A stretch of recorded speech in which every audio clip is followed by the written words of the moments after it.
Hola, mi nombre es Jennifer Daniela Caicedo Bermeo. Soy estudiante de Derecho de la Fundación Universitaria de Popayán. En este espacio abordaré un tema que es sobre jurisdicción y competencia. La jurisdicción, pues etimológicamente se dice que viene del latín jurisdicto, que significa decir el derecho. La jurisdicción es la potestad para administrar justicia. Es el principio de soberanía dado por la ley, pues el Estado faculta a jueces y magistrados para dirimir los conflictos.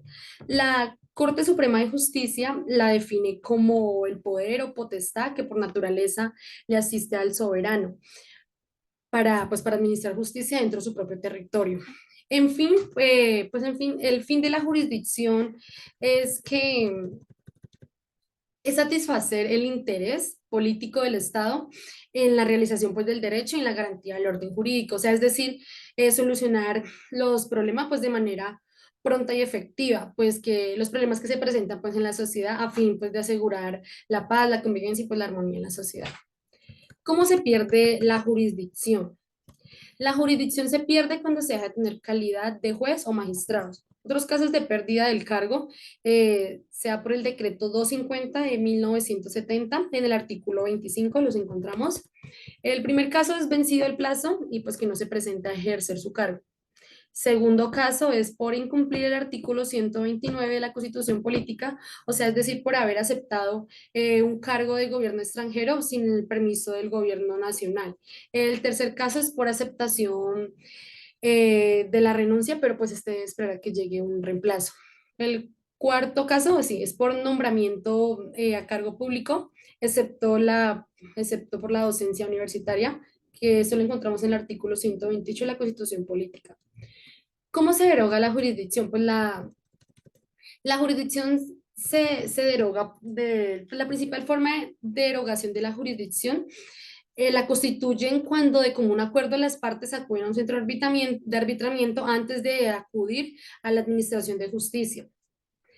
La usurpación de la jurisdicción es cuando un juez asume un asunto que compete a otro. Por ejemplo, un juez civil adelanta un proceso laboral, entonces ahí estaría usurpando la jurisdicción. Algo que es muy importante y cabe recalcar es que la jurisdicción es indenegable.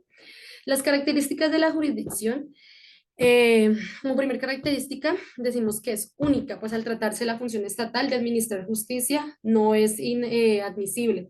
Desde el punto de vista teórico, pues hace referencia a varias jurisdicciones, pues una sola dice que es la función de administrar justicia que recae en el Estado.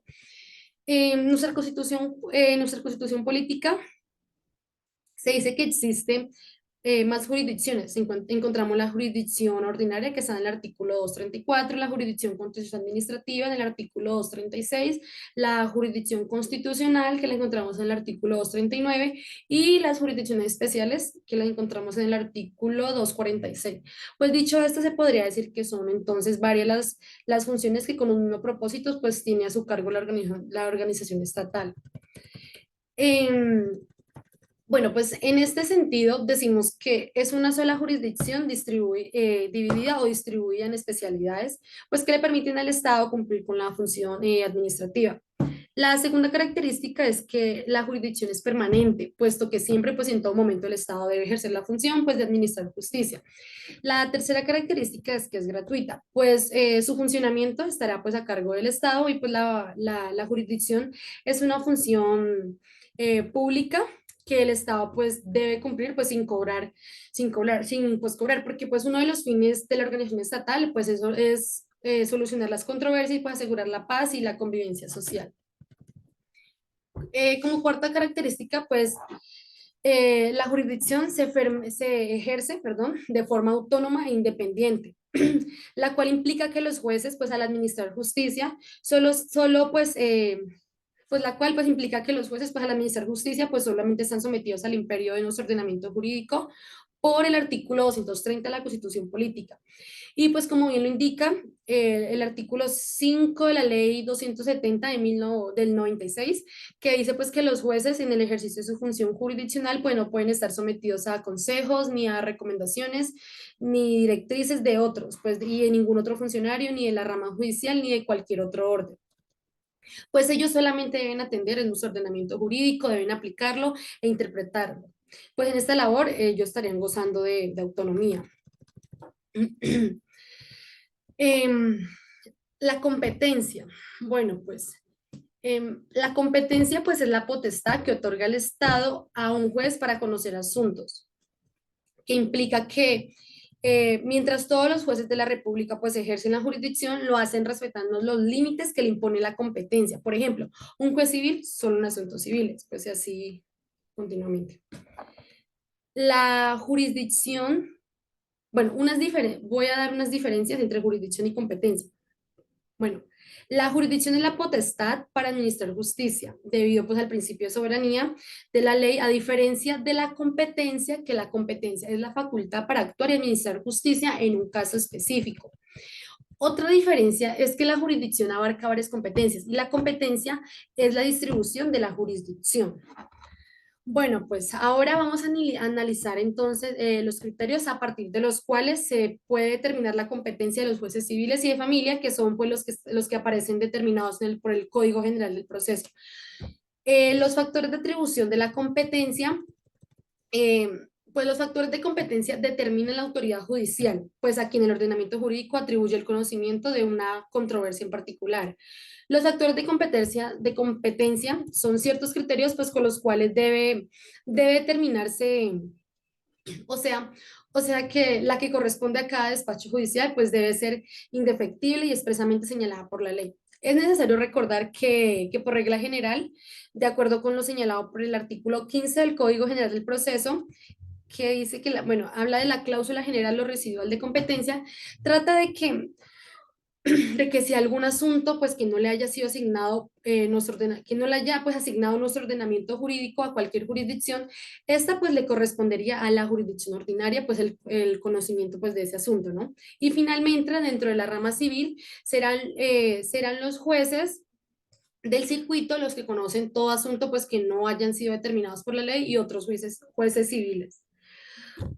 Para verificar quién es el juez competente en determinado asunto, se debe aplicar unos factores, que son los siguientes. Primero sería el factor subjetivo, pues este factor atiende dos aspectos. Bueno, el factor subjetivo atiende dos aspectos para atribuir la competencia. Primero está la naturaleza del asunto y segundo la cuantía. La naturaleza del asunto, o sea, es decir, el contenido de la pretensión. También se le conoce como la competencia por razón de la materia. Por ejemplo, en este aspecto se les atribuye a los jueces procesos basados en diferentes áreas del derecho, como civil, penal, laboral, familia, entre otros. Entonces, pues dependiendo cuál es la naturaleza del conflicto, le corresponde a un juez determinado o a otro. El segundo punto que analiza el factor subjetivo es la cuantía, pues la cuantía es el valor del bien u objeto del cual recae la relación, pues de cuyo reconocimiento se solicita en la demanda. O sea, es decir, cuánto vale lo que estás pidiendo. Bueno, pues el demandante en una parte esencial de la demanda debe decir cuánto es la cuantía de su proceso. La cuantía se divide en tres, en mínima, menor y mayor cuantía. Pues las cuantías sirven para poder identificar quién es el juez que inicia y quién es el que cierra. La mínima cuantía es de menos de 40 salarios mínimos legales mensuales vigentes y que le corresponde al juez municipal en única instancia. La menor es de más de 40 hasta 150 salarios mínimos legales mensuales vigentes que le corresponde al juez municipal en primera instancia y el juez de circuito en segunda instancia. La mayor es de más de 150 salarios mínimos legales mensuales vigentes que le corresponde al juez de circuito en primera instancia y al tribunal en segunda instancia. Voy a dar un ejemplo para que podamos comprender muy bien esto. Pues una demanda de afiliación. Pues yo quiero determinar si Pepito es el verdadero padre de Pedro. Entonces, ¿cuánto vale eso? Pues eso no tiene un contenido económico. Entonces, cuando se nos presentan conflictos que no tienen contenido económico, pues esto no se puede aplicar. Solo funciona, digámoslo así, en la medida que tenga números. Digámoslo, pues un ejemplo, ¿no? Por ejemplo, se aplica si tú estás peleando por una casa, por un carro, un departamento, una indemnización. Entonces, ahí sí se aplicaría. El segundo factor es el subjetivo. Este factor pues va a determinar la competencia de acuerdo con la calidad o condición de las personas que intervienen como partes en el proceso, o sea pues como demandados o terceros intervinientes. Si una de las partes, algo muy importante es que si una de las partes es es una entidad estatal o pública, privada, entonces la competencia es exclusiva y determinante del juez. Y ya tocará ver si es contenciosa o administrativa. Em, Pero si las personas, o sea, el demandado y el demandante son de derecho privado, pues o sea, que el Estado no tenga nada que ver, ni lo público, nada de eso, entonces ahí le corresponde a la jurisdicción ordinaria. El tercer factor es el factor funcional. El factor funcional es cuando no tiene contenido económico. El factor funcional, pues lo que hace es determinar según la distribución vertical, pues que tiene la jurisdicción. ¿Quién es el juez competente? Pues si es la corte, el tribunal, el circuito o municipal. Se determina la competencia dependiendo de la atribución directa, pues que haga la ley. O sea, es decir, la ley de manera específica. Por ejemplo, este asunto, ¿a qué juez le toca? Y si le toca en primera instancia o en segunda instancia o en única instancia. Un claro ejemplo es el Código General del Proceso, pues en los artículos 17, 18, 19, 20, 21, 22, 33, 31, 30, pues dice qué conflictos les corresponde a cada uno. Entonces, cabe decir, pues, eh, cabe decir que la competencia por el factor funcional está establecida por el legislador, más no por la cuantía. El cuarto factor es el factor territorial. Primeramente, pues voy a dar un ejemplo del factor territorial para así luego explicarlo y poder ir entendiéndolo. Bueno, un ejemplo es, por ejemplo, si Pedro tiene recursos económicos y demanda a Pepito y pues Pepito está en una situación de escasos recursos y Pedro pues digamos lo demanda en Cartagena sabiendo que Pepito vive digamos en el Putumayo. Entonces Pepito tendría que ir y pues eso sería mucho gasto porque tendría que asistir a todas las audiencias. Entonces para evitar eso se estableció unas reglas que encontramos en el factor territorial. Pues el factor territorial se refiere al lugar donde debe adelantarse el proceso, pues todos los procesos se conocen donde ocurrieron los hechos. En el artículo 28 del Código General del Proceso podemos encontrar las reglas a las que se sujeta la competencia territorial. Pues para establecer el factor territorial se acude al fuero, pues que es el lugar donde una persona debe ser demandada o juzgado. Y para poder determinar dónde se demanda el factor, pues tiene unas herramientas que se llaman fueros. Encontramos el fuero general, pues en